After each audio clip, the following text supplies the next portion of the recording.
Hello class 8. So today we are going to start with this very interesting poem that is Space Odyssey. ठीक है. So Odyssey actually क्या होती है, ये एक long और adventurous journey है. ठीक. Odyssey means a long and adventurous journey, and you know what a space is. So ये actually this poem particularly says about a journey, an adventurous journey that has been taken to space. And this poem is written by Valsa George. Now, who was she? She was also known as an accidental poet.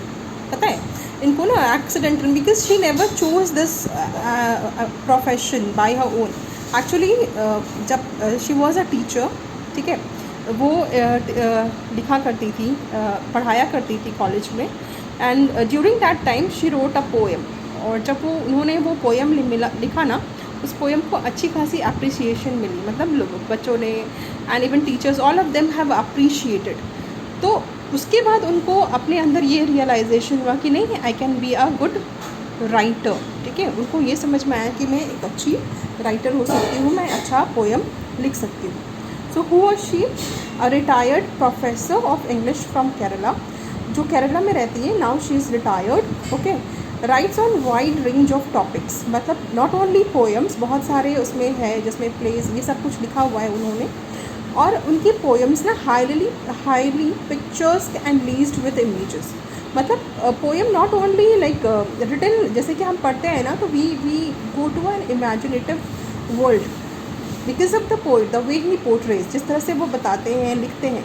But इनके poem में ना वो imagery भी होती थी, मतलब photos भी होते थे, पिक्चर्स भी होते थे, और बहुत ज़्यादा इमेजिनेटिव पार्ट होता था. और वो उनकी डिफरेंट जर्नल्स या पोइट्री साइट्स में हम लोग देख पाते हैं.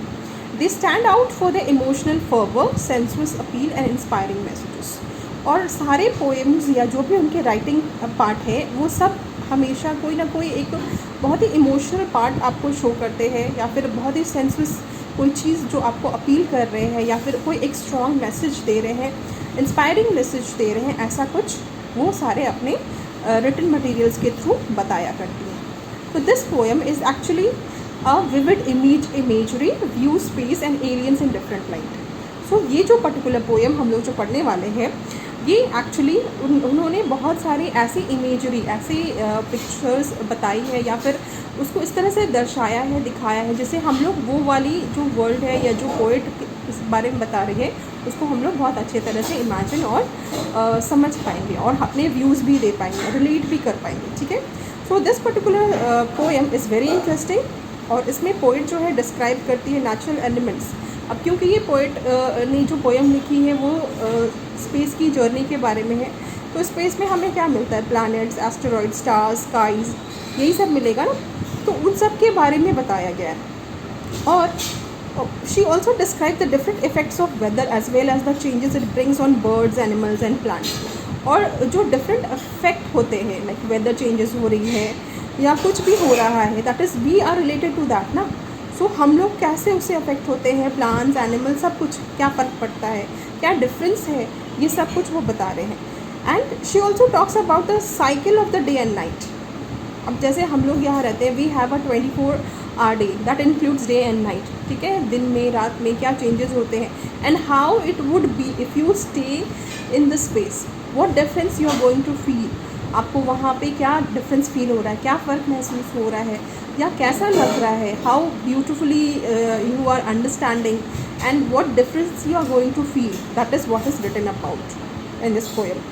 और ये क्या है? एक pictorial poem that gives a visual description of nature. Pictorial मतलब यहाँ पे देख सकते हो पिक्चर्स है, इमेजेस है, एंड जब पढ़ रहे हैं ना, that kind of image is forming. So हम लोग क्या कर सकते हैं, वो हम लोग उसकी डिस्क्रिप्शन को और बेहतर तरीके से समझ पाते हैं. Clear? Okay.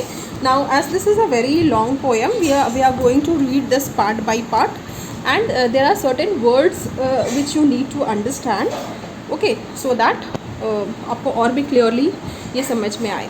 So the first stanza says, outside the night was gathering strength, how swift are lightning Sputnik, outrunning the speed of sound and light, shot into space with a violent jerk. Now here, as I said, this is an Odyssey, a long poem or a long journey about an adventurous journey that is taken to space. Now outside means now this space, because ये यहाँ इस world में नहीं है. This the poet is saying कि she is right now in space. Now रात क्या है, ज़्यादा stronger होता है अगर आप compare करेंगे डे से. So the night was gathering strength. Why it was gathering strength? When there was strength, there was sky, there was planets, there was like stars, moons, all covered with it. How swift are lightning Sputnik. Now Sputnik is the artificial satellite जो first artificial satellite है जो launch की गई थी by Soviet Russia. वो उसके बारे में बोल रहे हैं. Outrunning the sound.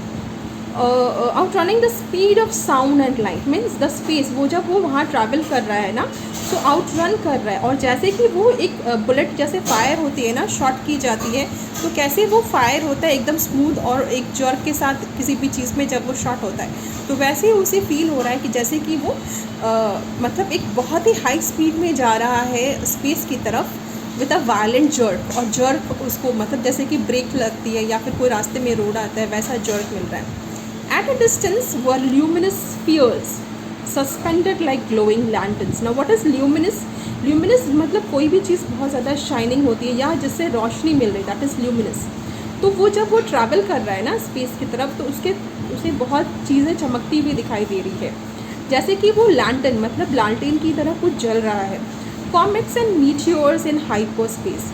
और वो सब क्या है, वो कॉमेट्स हैं, मीटियोर्स हैं. मीटियोर्स मतलब वो जो हेवनली बॉडीज़ होते हैं जो कि स्पेस में आपको मिलते हैं, वी सी अराउंड, ठीक है, इन outer space. Seemed more like diffused patterns.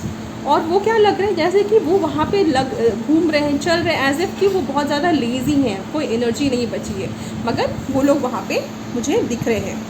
N asteroid केम विजिंग टूवर्ड्स. और उसी समय एक एस्टेरॉइड्स बोलते हैं ना, दैट वो हमारी तरफ आ रहा था. I closed my eyes in dreadful shock.